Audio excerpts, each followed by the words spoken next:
오늘 하나님께서 우리에게 주신 말씀 요한계시록 15장 1절부터 8절까지의 말씀입니다. 우리 각자 계신 곳에서 하나님의 말씀 합독함으로 읽도록 하겠습니다. 또 나는 하늘에서 다른 큰 놀라운 이적을 보았습니다. 그것은 일곱 천사가 마지막 일곱 재앙을 가지고 있는 것이었습니다. 하나님의 진노는 이것들로 끝날 것입니다. 나는 또 불이 섞인 유리바다 같은 것을 보았고 짐승과 그의 우상과 그 이름의 숫자를 이긴 사람들이 하나님의 하프를 들고 유리바다에 서 있는 것을 보았습니다. 그들은 하나님의 종 모세의 노래와 어린 양의 노래를 불렀습니다. 전능하신 주 하나님, 주께서 하신 일들은 크고 놀랍습니다. 나라들의 왕이시여, 주의 길들은 공의롭고 참됩니다. 주여 주의 이름을 두려워하지 않고 주의 이름을 영화롭게 하지 않을 사람이 누가 있겠습니까? 이는 주만이 거룩하시기 때문입니다. 나라들이 와서 주 앞에 경배할 것입니다. 이는 주의 의로우신 일들이 드러났기 때문입니다. 이 일 후에 나는 보았습니다. 하늘에 있는 성전 곧 증거의 장막이 열리고 일곱 재앙을 가진 일곱 천사가 성전에서 나왔습니다. 그들은 깨끗하고 빛나는 고운 삼베옷을 입고 가슴에 금띠를 두르고 있었습니다. 그때 내 생물 가운데 하나가 영원토록 살아계신 하나님의 진노로 가득 찬 일곱 금대접을 일곱 천사에게 주었습니다. 그러자 성전이 하나님의 영광과 권능으로 인해 연기로 가득 차게 돼 일곱 천사의 일곱 재앙이 끝나기까지 아무도 성전에 들어갈 수 없었습니다. 아멘. 오늘 함께 15장을 나누게 됩니다. 앞서 12장, 13장의 이 대환란의 때가 영원할 것처럼 보였지만 사실 14장에서 이미 승리하신 주님과 장차 오실 주님의 이 대역전급이 이제 시작됨에 따라 대환란은 결국 거짓된 이 사단의 이 나라였고 이 거짓된 나라는 영원한 하나님 나라에 완전히 굴복당할 것을 함께 나눴습니다.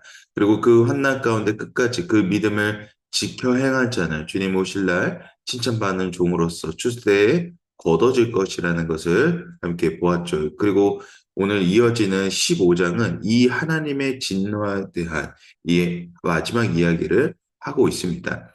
앞서 다른 일곱 봉인 또 일곱 나팔과 비교되는 마지막 심판인 이 일곱 재앙, 일곱 대접의 형태로 이 심판의 마지막을 장식하고 있습니다.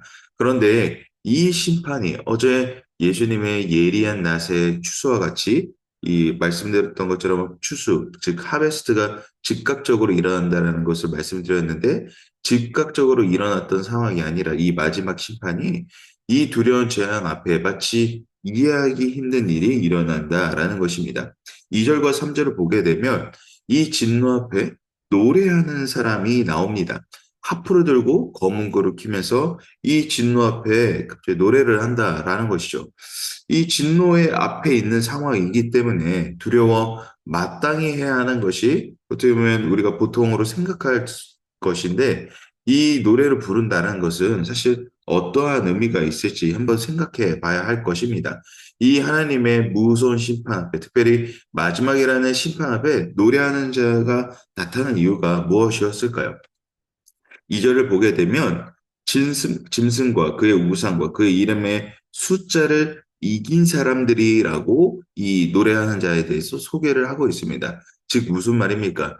이 여기서 핵심은 바로 이긴 사람들이라는 것이죠. 즉 사단과의 싸움에서 승리한 사람이 노래한다라는 것입니다. 이들은 모세의 노래와 어린 양의 노래를 부릅니다. 모세의 노래는 출애굽으로 이스라엘을 구원하신 하나님을 찬양하는 것이며 어린 양의 노래는 어린 양의 피로 말미암아 열방에 속한 이들을 완전히 속량하신 이 새로운 출애굽을 이 말합니다. 다시 말해 결론적으로 이미 승리하신 하나님의 이름을 이들은 찬양하고 있다라는 것이죠. 자신들의 이김에 대해서 노래하는 것이 아니라 이 승리하신 하나님의 이름을 찬양하고 있다라는 것입니다. 자, 그렇다라는 것은 사단과 싸움에 승리한 사람들이 부르는 노래라는 것은 이미 주님께서 승리하심으로 이를 믿는 자들 또한 주님으로부터 말미암아 승리한다라는 것이죠. 그런데 이미 승리하신 주님으로 말미암아 살아가야 하는 이 그리스도인들이 이 승리함에 대하여 전혀 이해하지 못하고 살아가는 경우가 많다라는 것입니다. 믿음으로 구원은 받았으나 여전히 구원받지 않은, 승리하지 않은 사람처럼 살아간다라는 것이죠. 왜 그러합니까? 이것이 믿음의 연약함으로부터 시작되는 것일까요? 아니죠. 그렇다면 오늘 본문에 말하는 이 마귀와 싸워 이긴 자들은 어떻게 이겨 나아갔을까요? 4절을 보면 이렇게 이야기합니다. 4절에 주의 이름을 두려워하지 않고 주의 이름을 영어롭게 하지 않는 사람이 누구냐라고 노래하는 자들은 말합니다. 주의 이름을 두려워하지 않는다는 것은 이미 승리하셨는데 무엇이 두려우냐는 것이죠. 정작 주의 이름은 두려워하지 않으면서 다른 것에 내 주 하나님의 이름을 어찌 보면 만물을 창조하신 이 하나님에 대하여 스스로가 기만하고 있는 태도인다라는 것이죠. 주의 이름을 영화롭게 한다는 것은 무엇입니까? 주의 이름이 이미 승리로 빛나고 있는데 우리가 두려워할 것이 이 이름 자체가 빛나고 있는데 이 이름 자체가 승리로 이 빛나고 있는데 우리가 이 어둠에 대해서 두려워할 것이 무엇이 있겠냐라고 말하는 것이죠. 사단의 권세 아래 권세가 이 빛에 사라진 것이 아니라 이 사단의 권세 아래 빛이 사라진 것이 아니라 이미 밝게 빛나고 있는데 어찌 이것을 보지 못하며 없다고까지 말하는 그러한 삶을 살아가고 있는 것은 아닌지 오늘 나를 두렵게 하는 것은 무엇이 있습니까? 오늘 나의 걱정 또는 이 세상 속에서 경험되어지는 염려는 무엇입니까? 사단의 권세는 오늘 믿는 자로 하여금 마치 승리하지 않는 사람처럼 보게 합니다. 그래서 환난과 시련을 계속해서 감히함으로 마치 실패할 것이라는 압박감을 준다라는 것이죠. 마치 패배할 것처럼 얘기를 한다라는 것입니다. 무엇을 선택하는 요소마다 불안감을 심어준다라는 것입니다. 그러나 주님께서 이미 사단에게 승리하셨는데 이미 하나님 권세 아래 사단의 권세는 존재하지 않는데 왜 이 허황된 사실 속에 오늘 우리의 선택에 대해 두려움을 느끼는 것일까요? 만약에 이것이 사실이라면 오늘 우리의 믿음의 성실함은 아무 의미도 없는 것일 것입니다. 사단은 계속해서 우리를 이 믿음의 성실함으로 가지 못하게 합니다. 앞서 12장 13장에서 본 것과 같이 대환란의 때가 영원할 것이라고 속삭인다라는 것이죠. 그러나 4절 말씀을 통해 보게 되는 것은 무엇입니까?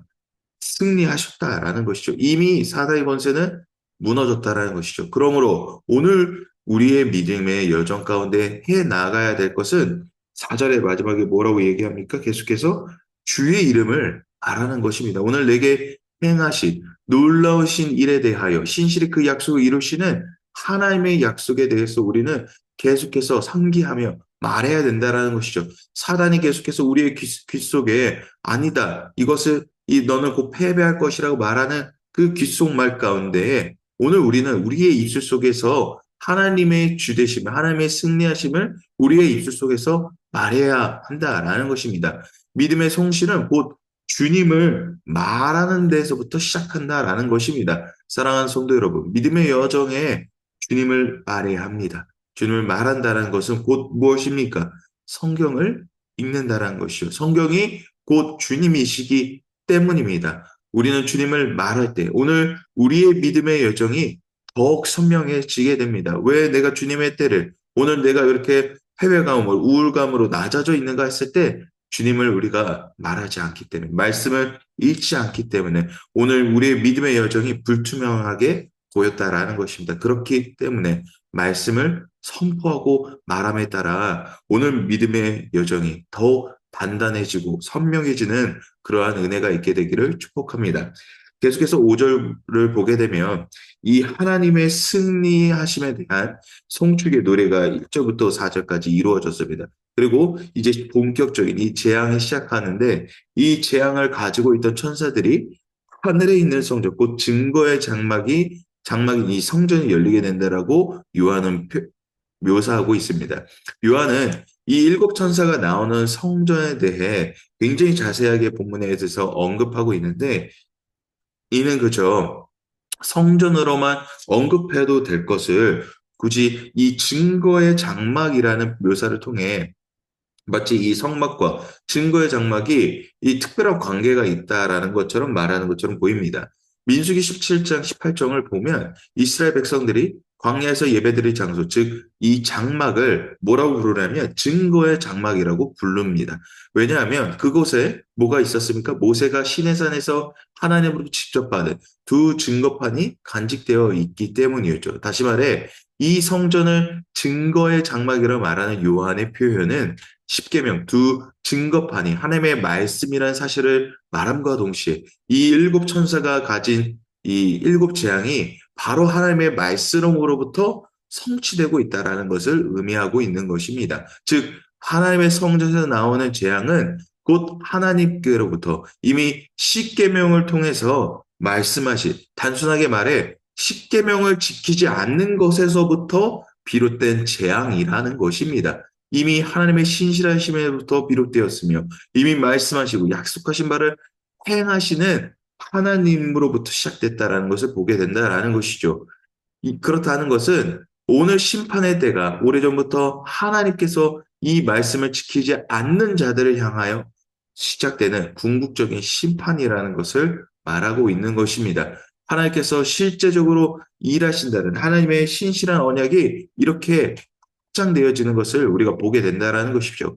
그렇습니다. 사랑하는 성도 여러분, 하나님의 재앙의 심판은 갑자기 도래하는 것이 아닙니다. 하나님의 심판은 이미 모세 때부터 임할 하나님의 심판이 그 약속을 지키지 않는 자들을 향하여 명확하게 이야기하고 있다라는 것입니다. 하나님의 신실한 사랑을 말미암아 그 심판이 속히 임하는 것이 아니라 오늘 우리의 현실을 사랑하는 동안에 하나님의 심판을 사실 굉장한 하나님의 오래 참으심에 따라 그 놀라우신 사랑의 오래 참으심에 따라 기다려지고 있다라는 것을 우리는 이 본문을 통해서 알 수 있다라는 것이죠.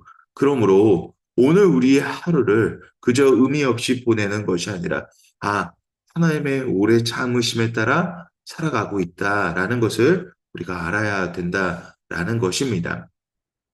이미야 우리는 이 이미와 아직 사이를 살아가는 이 사이 가운데에 마귀와의 싸움이 마치 현재 진행형처럼 경험되어지는 것으로 인식하고 있습니다. 그러나 그것이 아니죠. 이미 승리하신 주님으로부터 우리는 이미 승리한 인생을 살아가고 있다는 것을 잊지 말아야 합니다. 그렇게 오늘 하루가 그저 의미 없는 하루가 아니라 하나님께서 승리하신 그 나를 살아가고 있다는 것, 그렇게 오늘 하루의 성실보다 의미 있다라는 것을 깨닫는 것이 오늘 우리의 신앙을 바로 보게 되는 은혜가 될 줄을 믿습니다. 사랑하는 성도 여러분, 하나님께서 신실히 사랑하신 것 같이 오늘 그 주님을 따라 신실히 사랑하는 우리 모두가 되기를 주님의 이름으로 축복합니다. 주님께서 그 사랑의 신실함을 먼저 보이사 우리에게 다가오셨습니다. 주님께서 오늘 우리에게 말씀하셨죠. 그 오래 참으심으로 말씀하시고 이미 우리에게 행하여 보여주셨습니다. 그리고 그 사랑의 신실함을 오늘 우리에게까지 역사하셨다는 것을 보았습니다. 그렇기 때문에 오늘 그 하나님의 신실한 사랑을 우리는 말해야 합니다. 오늘 우리의 믿음의 여정이 더욱 견고해지는 여정으로 가려고 한다면 이 하나님의 놀라우신 사랑을 오늘 우리의 입술 속에서 말해야 한다라는 것이죠. 그렇기 때문에 사랑하는 성도 여러분, 오늘 주님을 말하는 우리 모두가 되기를 소망합니다. 오늘도 주님의 놀라우신 사랑 가운데 내가 머물고 있구나.